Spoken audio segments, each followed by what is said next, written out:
एक बार बादशाह, अकबर, बीरबल और सभी मंत्रीगण दरबार में बैठे हुए थे।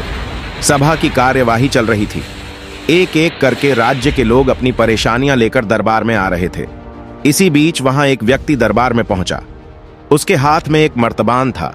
सभी उस मर्तबान की ओर देख रहे थे। तभी अकबर ने उस व्यक्ति से पूछा, क्या है इस मर्तबान में? उसने कहा, महाराज, इसमें चीनी और रेत का मिश्रण है। अकबर ने फिर पूछा, किस लिए? अब दरबारी ने कहा, गलती माफ हो महाराज, लेकिन मैंने बीरबल की अक्लमंदी के कई किस्से सुने हैं। मैं उनकी परीक्षा लेना चाहता हूं। मैं यह चाहता हूं कि बीरबल इस रेत में से बिना पानी का इस्तेमाल किए चीनी का एक एक दाना अलग कर दें। अब सभी हैरानी से बीरबल की ओर देखने लगे।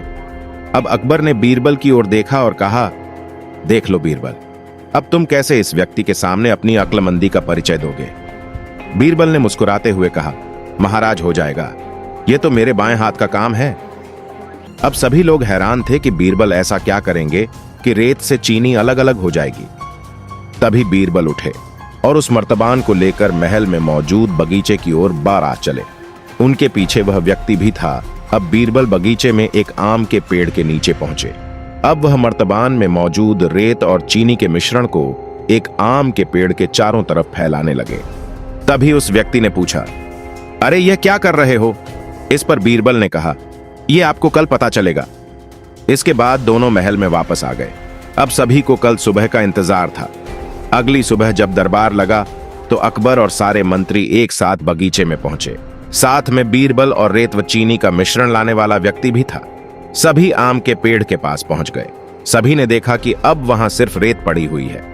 दरअसल रेत में मौजूद चीनी को चींटियों ने निकालकर अपने बिल में इकट्ठा कर लिया था और बची खुची चीनी को कुछ चींटियां उठाकर अपने बिल में ले जा रही थीं। इस पर उस व्यक्ति ने पूछा, चीनी कहां गई? तो बीरबल ने कहा, रेत से चीनी अलग हो गई है।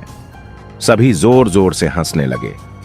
बीरबल की यह चतुराई देख अकबर ने उस व्यक्ति से कहा, अगर अब तुम्हें चीनी चाहिए तो तुम्हें चींटियों के बिल में घुसना पड़ेगा। इस पर सभी ने फिर जोर से ठहाका लगाया और बीरबल की तारीफ करने लगे। कहानी से सीख, किसी को नीचा दिखाने की कोशिश आपके लिए नुकसानदेह हो सकती है। हमें कभी किसी को नीचा नहीं दिखाना चाहिए।